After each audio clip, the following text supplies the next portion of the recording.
Welcome to the Slop Farm. Enjoy the video. You start by opening Pro Mode and confirming RAW capture and grid overlay so you can frame precisely. Once done, set ISO low for clean images and choose a shutter speed that freezes or blurs motion as needed. Make sure to use the histogram to avoid clipping.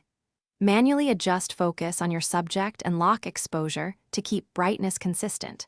You're already composing. Verify white balance and check highlights before you press the shutter so the first frame is usable.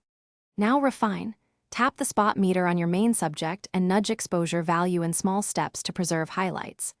While you do that, toggle lens corrections and optical stabilization so artifacts and shake are reduced. This helps fine detail. If dynamic range is wide, bracket 3 frames or enable exposure fusion to merge later. Make sure to recheck focus after each exposure tweak, because changing aperture or distance can shift the focal plane. Keep the histogram centered for reliable results. Finish by reviewing your RAW files on the camera or quickly transfer to confirm shadow and highlight detail. Once satisfied, save a custom preset for this scenario so you can repeat settings quickly. If the app acts up, reset custom settings and restart the app. That resolves most glitches.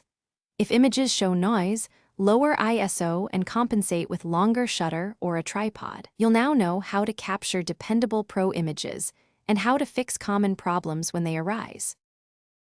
Thanks for watching. Consider subscribing if we helped you today.